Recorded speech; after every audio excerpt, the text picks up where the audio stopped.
आंगनवाड़ी या कोई NGO type शिक्षा का प्रावधान जो उन बच्चों को पढ़ाने के लिए होना चाहिए वो जिम्मेवारी ली है। ये मैं शिक्षा का पॉलिसी भी है उसके तहत मैं करवा दूँगा।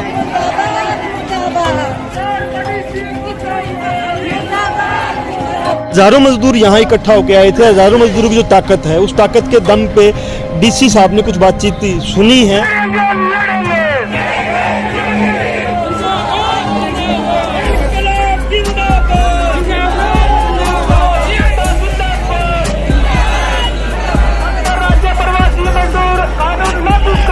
Central Indian trade union CITU के नेतृत्व में बहुत बड़ा प्रदर्शन आज मजदूरों का यहाँ पे हुआ है। मजदूर बड़ी तादाद में आया था और वो मजदूर था जो अपनी दिहाड़ी थका के यहाँ पे पहुँचा है। मजदूरों के जो नेता है कामरेड मनोज, उनसे एक बार जानना चाहेंगे कि डीसी महोदय से जो बातचीत हुई है कितनी मांगे मानी गई है और कितनी मांगे भी खाली रह गई है। नमस्कार कामरेड, नमस्कार। मुख्य मांगे आपकी क्या थी जो डीसी से बातचीत हुई वो आपकी मान ली गई है? डीसी से जो अपने जिला लेवल की जो मांगे हैं जो डीसी महोदय के अंडर आए हैं, जैसे शौचालय की व्यवस्था है वो डीसी करवा सकता है, उसकी जिम्मेवारी लिए ये मैं करवा दूंगा। पीने के पानी की व्यवस्था है उन्होंने ये जिम्मेवारी लिए मैं करवा दूंगा। और एक फैमिली आईडी का इशू था जो इनके बच्चों के दाखिला नहीं होते हैं स्कूलों के अंदर, फैमिली आईडी बगैर इनके स्कूलों में हमारी मांग ये थी कि बगैर फैमिली आईडी के इनके रजिस्ट्रेशन स्कूलों में होने चाहिए।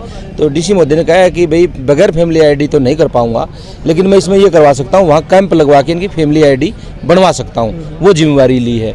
और एक छोटी मिनी जो हमने कही थी आंगनवाड़ी या कोई एनजीओ टाइप शिक्षा का प्रावधान जो उन बच्चों को पढ़ाने के लिए होना चाहिए वो जिम्मेवारी ली है। ये मैं शिक्षा का पॉलिसी भी है उसके तहत मैं करवा दूँगा।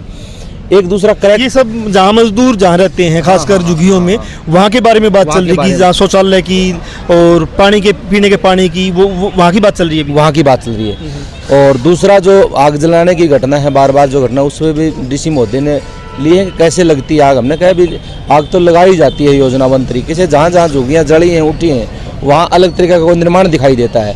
और कोई बड़ा कंस्ट्रक्शन का निर्माण हो भी तो हमें प्रशासन से यही मांग थी कि भाई मुख्य तौर पर उनकी ठीक ढंग से प्रशासन जाके उनसे बातचीत करके उनको कोई जगह दे ताकि उपलब्ध जगह, ये बार बार जलाने की। लेकिन मजदूरों से जो मैंने बातचीत की है कि मजदूर ये कह रहे हैं कि प्रशासन के लोग नहीं है, वो कोठियों के लोग आ रहे हैं, वो उनको उठाने के लिए धमका रहे हैं, बुलडोजर चला देंगे, ये कर देंगे। तो इसके बारे में कोई बातचीत नहीं हुई क्या कि प्रशासन नहीं जा रहा, कुछ गुंडे जा रहे हैं उनको उठवाने के लिए, तो उनके ऊपर कोई कार्रवाई हो?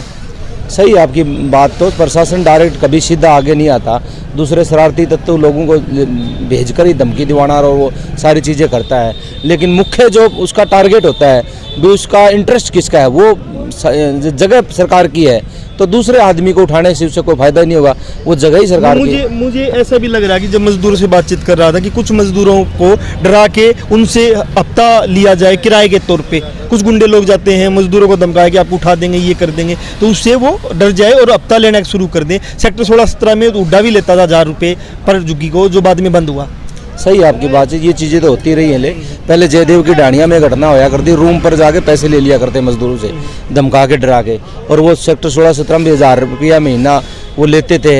वहीं अब इस प्रदर्शन के बाद बंद हुआ है, तो वो शरारती तत्व भी हो सकते हैं। लेकिन हमें आशंका यही है शरारती तत्व में जो आ रहे हैं वो कहीं न कहीं सरकार के नुमाइंदे या किसी इशारे के ऊपर वो काम कर रहे हैं, ऐसी हिम्मत नहीं पड़ती जल्दी सी। तो डीसी साहब ने इसके बारे में क्या बोला कि मैं यहाँ कार्रवाई करूंगा या नहीं करूंगा ऐसे लोगों पे, या ये झुग्गियाँ उठाने का? क्योंकि मजदूर लास्ट तक भी इस बात पे थोड़ा सा आक्रोशित था कि हमारी झुग्गियों के बारे में विस्तार से बातचीत नहीं की गई है, उनको डर है कि उनकी झुग्गियाँ उठा दी जाएगी। पहले भी 3 से 4 बार वो झुग्गियाँ उठा चुके हैं, तो इसमें कोई स्पष्ट बातचीत हुई हो कि झुग्गियाँ उठाई जाएगी या नहीं उठाई जाएगी?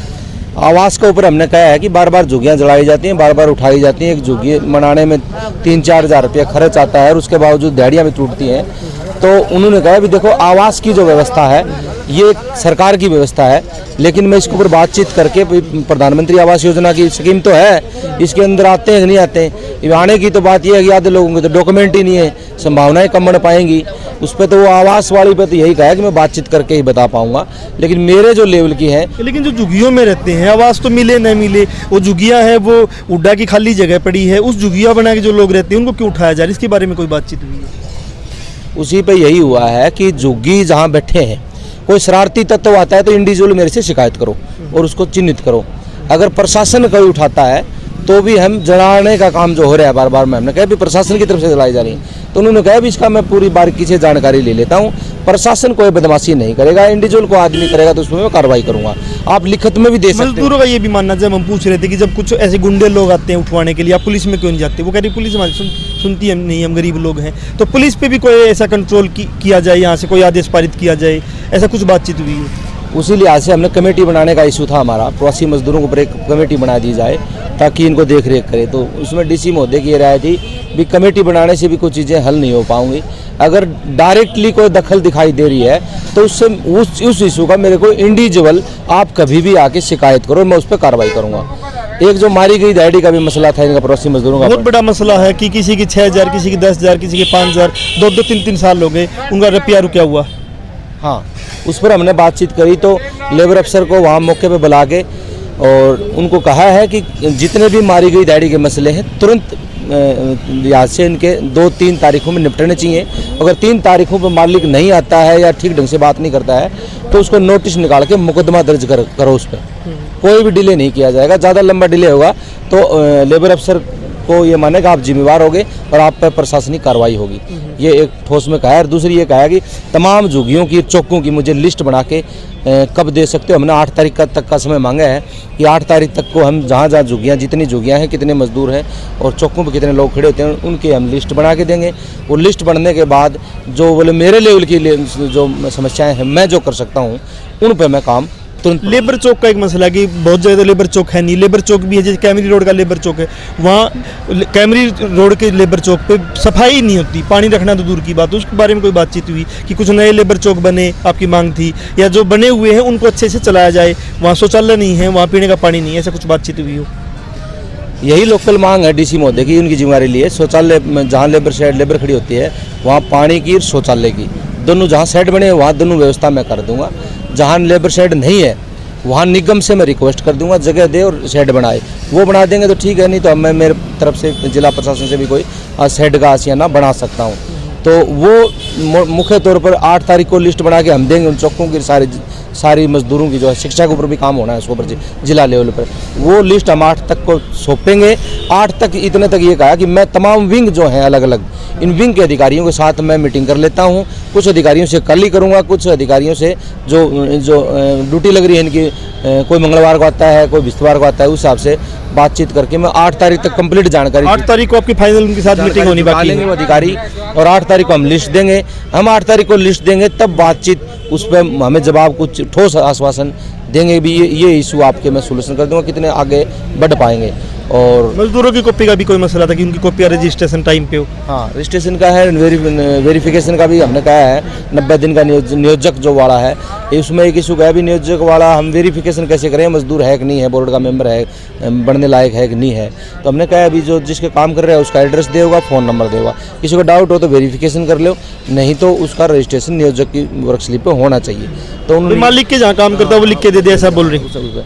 तो उसमें यही डीसी महोदय ने कहा कि भी मैं इस पर भी थोड़ी बात करनी पड़ेगी लेबर डिपार्टमेंट से, क्या क्या दिखते हैं, और जो इशू अगर नॉर्मल कोई भी मदद हो सकती होगी मेरी तरफ से, मैं आपकी पूरी मदद करूंगा इसमें। और हमने ये भी कहा भी हम हमारी तरफ से वेरिफिकेशन भी कर सकते हैं, जो मजदूर है हम कह सकते हैं मजदूर है, लिख के भी दे सकते हैं, तो इस पर रास्ता निकाल लेंगे हम। और यहाँ जो एक LI जिम्मेवार भी है जो साइन करने के लिए, जो मजदूरों को साइन नहीं कर रहा है, और बोर्ड की गाइडलाइन है साइन करें, तो नियोजक वाला भी इसके जो गजट नोटिफिकेशन जारी है उसके अंदर है नियोजक के साइन माने जाएं। तो इन्होंने कहा मैं 100% अगर नोटिफिकेशन में लागू है तो मैं 100% इसको लागू करवाऊंगा। हज़ारों मजदूर यहाँ इकट्ठा होकर आए थे, हज़ारों मजदूरों की जो ताकत है उस ताकत के दम पे डीसी साहब ने कुछ बातचीत सुनी है, नहीं तो ये डीसी साहब थे 3 महीने पहले इन्होंने टाइम लिया था यूनियन के लोगों ने, और वो टाइम नहीं दे रहे थे बातचीत के लिए भी। ये अच्छी बात एक निकल के आ रही कि 8 तारीख को फाइनल कोई बातचीत होगी, और उस फाइनल बातचीत में कितनी मांगे वो तैयारी करके आएंगे, कितनी तैयारी यूनियन के लोग करके जाएंगे, और मजदूर का आशियाना न उजाड़ा जाए, मजदूर की टाइम पे दिहाड़ी मिल जाए, उस पर कोई बातचीत हो पाएगी। जनमंच के साथ आप बने हुए थे, लघु सचिवालय हिसार के सामने से फिर कोई अपडेट के साथ हाजिर होंगे, तब तक के लिए धन्यवाद।